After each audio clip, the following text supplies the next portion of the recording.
Welcome students to yet another episode of the halogen derivatives of alkanes. We were discussing the methods for the preparation of halogen derivatives of alkanes, or you may say alkyl halides. In the last lecture we have seen the preparation of these alkyl halides, that is the first method, which was direct halogenation of alkanes. We have seen chlorination, then we have seen bromination, and then we have seen iodination. And as I had told you that this particular method is not a convenient method for the preparation of these alkyl halides. So today we are going to see the second method for the preparation of alkyl halides, and that method is by addition of hydrogen halide to alkenes. In the previous lecture I have told you that we have come across these particular reactions in 11th standard. While we were studying the topic alkanes, we have came across that particular reaction, and now the second method is from alkenes. So this also topic which we have already studied in the 11th standard. So this method also we have come across in this 11th standard, and that is addition of hydrogen halide to alkenes. When I say hydrogen halide, the word hydrogen halide is self-explanatory. What are hydrogen halides? Hydrogen halides are the compounds containing hydrogen atom and halogen atom. Okay, so when hydrogen and halogen they are taken together, you get hydrogen halide. So the halide may be chlorine, or it may be bromine, or it may be iodine. So when you say hydrogen halide, this may be hydrogen chloride, or hydrogen bromide, or hydrogen iodide. Now you all know when I write HCl, everybody will say you have written hydrochloric acid. Okay, but here I am saying hydrogen chloride. So what is the difference between hydrogen chloride and hydrochloric acid? You know, in the 11th standard, when we have studied the topic ionic and chemical equilibrium, we have come across the definition of acid, and according to Arrhenius concept, acid is any substance which gives H plus ions in aqueous solution. Acid is any substance which gives H plus ions in aqueous solution. So HCl gives H plus ions in aqueous solution, and therefore HCl is acid. Now for saying HCl as an acid, we require aqueous medium. Okay, so unless and until there is aqueous medium, H plus ion will not be liberated and it will not be acid. Here in this particular example we have taken pure and dry HCl, and when pure and dry HCl is there, this H plus ion will not be generated because water is not there. So this will be called as hydrogen chloride. Okay, and when you add water into it, it will become hydrochloric acid. We are not interested in taking the aqueous solution of HCl. We are interested in pure and dry hydrogen chloride as a gas. Okay, similarly if I write HBr, that will be hydrogen bromide and not hydrobromic acid, because aqueous medium is not there. Okay, similarly HI, this is hydrogen iodide and not hydroiodic acid. Okay, they are all dry and pure, HCl, HBr and HI. Now when you take alkene and when you treat it with any hydrogen halide, say HCl or HBr or HI, what will happen? The addition will take place, and addition always take place across the double bond. Okay, so addition will take place over here. Hydrogen will be added to one carbon atom, and Cl will be added to another carbon atom, and the double bond will be reduced to single bond, and you will get CH3 CH2 Cl as the product, and this is called as ethyl chloride. Ethyl chloride. Okay, which is an alkyl halide. So when you take hydrogen halide and when you treat it with alkenes, you get alkyl halide as the product. Similarly, if you take HBr, you will get ethyl bromide. CH3, CH2 and Br. Okay. If you take HI, then you will get ethyl iodide. CH3, CH2 and I. That is ethyl iodide. Okay. So this reaction will take place like this. You will get ethyl chloride or ethyl bromide or ethyl iodide, and you have to keep it in mind that when alkenes are taken and these alkenes are treated with any hydrogen halide, the addition always take place across the double bond. That means in between these two carbon atoms. So hydrogen will be added to one carbon atom and the halogen will be added to another carbon atom, and you will get ethyl chloride, ethyl bromide and ethyl iodide respectively. Okay. Now see what happens. आता थोडीशी गंमत बघूया आपण काय होतंय ते.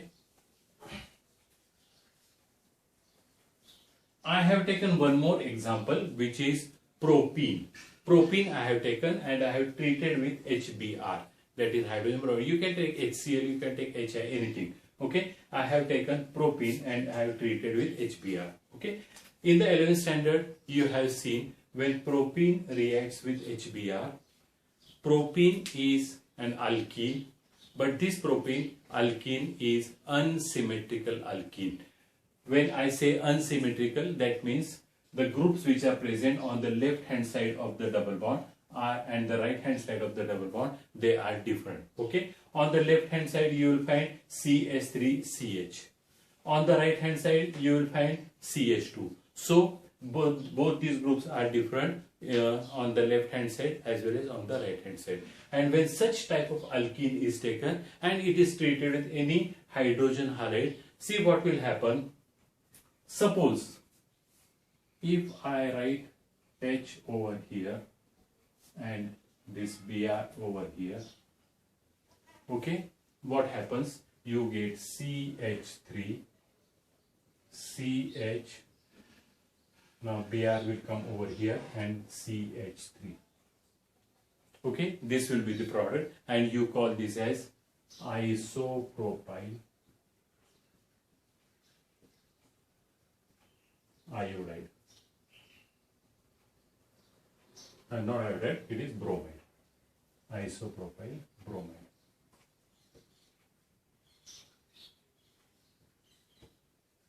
Okay, you get isopropyl bromide. Now, in 11th standard, you have seen this particular reaction, and when you get isopropyl bromide, according to Markovnikov rule, okay, what Markovnikov rule suggests, that when an unsymmetrical alkene reacts with unsymmetrical reagent, the reagent is also unsymmetrical, H and Br. Okay, the groups which are present on the left hand side of the single bond is H and right hand side is Br. Okay, so the reagent is also unsymmetrical. So unsymmetrical alkene reacts with unsymmetrical reagent. The negative part of the reagent always goes to carbon having less number of hydrogens. So this is negative part, Br minus, it always goes to carbon having less number of hydrogens. So Br will come over here and the positive part will go to carbon having more number of hydrogens. So this H will go over here and you will get isopropyl bromide as the product. So this is according to Markovnikov rule.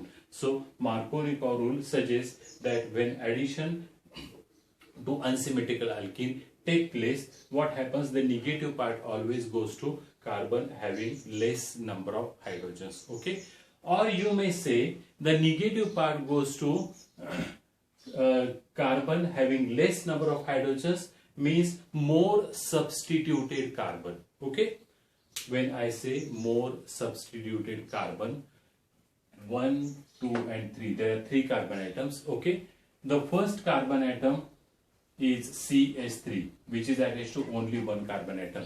So it has only one substitution. The last carbon atom, this CH2, this is attached to only one carbon atom. So this is also having only one substitution. But if you look at this central carbon atom, it is attached to two carbon atoms, so there are two substitutions, so this particular carbon is more substituted, and when this particular carbon is more substituted, the negative part will always goes to carbon having more substituted carbon. Okay, so this Br will always go over here and you will get the product, that is isopropyl bromide, and this was suggested by Markovnikov, and the rule is called as Markovnikov rule. Okay, but when the similar reaction is carried out in presence of peroxide such as hydrogen peroxide or benzoyl peroxide,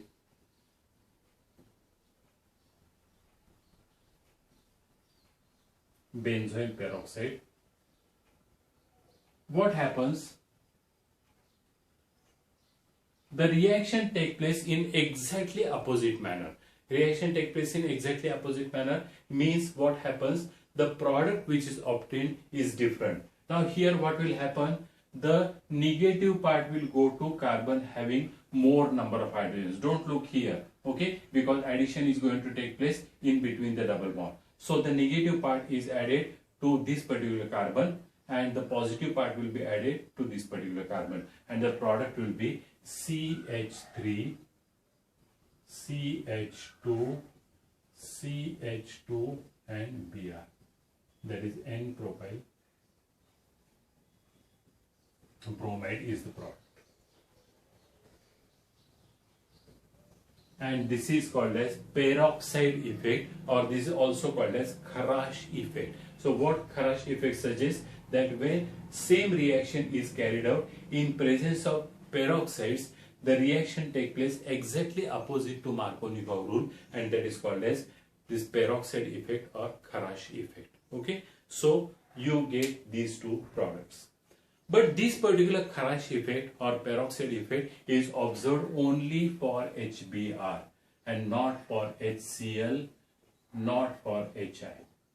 When HCl or HI are taken, the reaction, they are always carried out with the help of Markovnikov rule. Okay, say for example, if I take same propene and if I treat it with HCl, what will happen? We'll see. CH3, then CH double bond CH2, and when this is treated with HCl,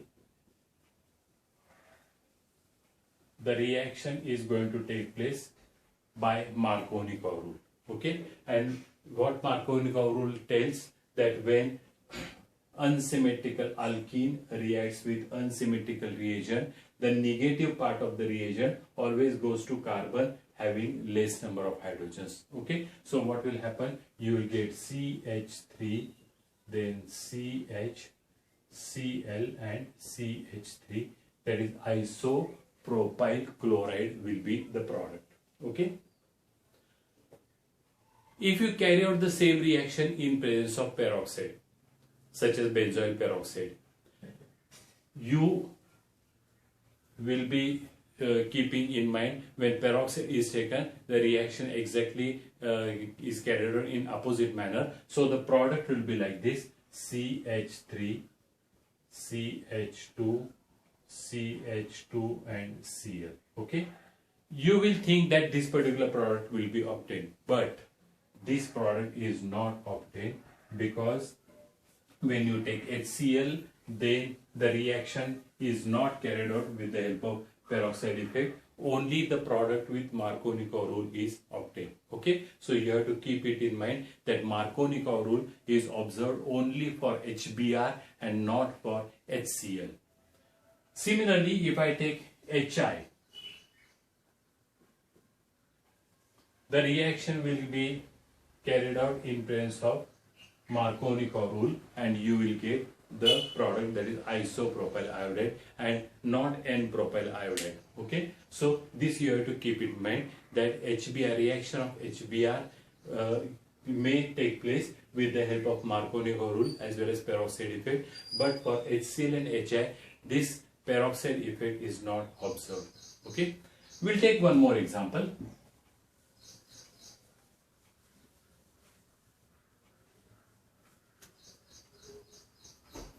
CH3, C, then CH3, double bond CH2. Okay, CH3, C, double bond CH2 and CH3. Now, if you look at this particular example, this is isobutylene. Isobutylene. Now, this isobutylene is an unsymmetrical alkene. Okay, isobutylene is unsymmetrical alkene, and when I treat it, this any hydrogen halide, say I will take general HX. Okay, hydrogen halide. You may take HCl, you may take HBr, you may take HI. Okay, we are interested in Markovnikov rule. So what will happen? The addition will take place across the double bond. Okay, and now the negative part, that is halogen part, will be added to carbon having less number of hydrogens or more substituted carbon. Okay, so this particular negative part will go over here and the positive part will go over here, and you will get CH3, C, CH3, then CH3 and X. If you take HCl, then here instead of X there will be Cl. If you take HBr, then here there will be Br, and if you take HI, then here there will be I. Okay, so you are going to get the product, that is tertiary alkyl halide. Tertiary alkyl halide is the product. Okay, so this is the second method for the preparation of alkyl halides, which we have come across in the 11th standard. So the first two methods which we have discussed up till now, they are already studied in 11th standard. Okay, now the remaining methods, they are new methods, because these methods, the starting material will be different. So alcohol will be the starting material. So third method will be from alcohols, and we are going to see how this alkyl halide is prepared from alcohols in our next lecture. Thank you very much.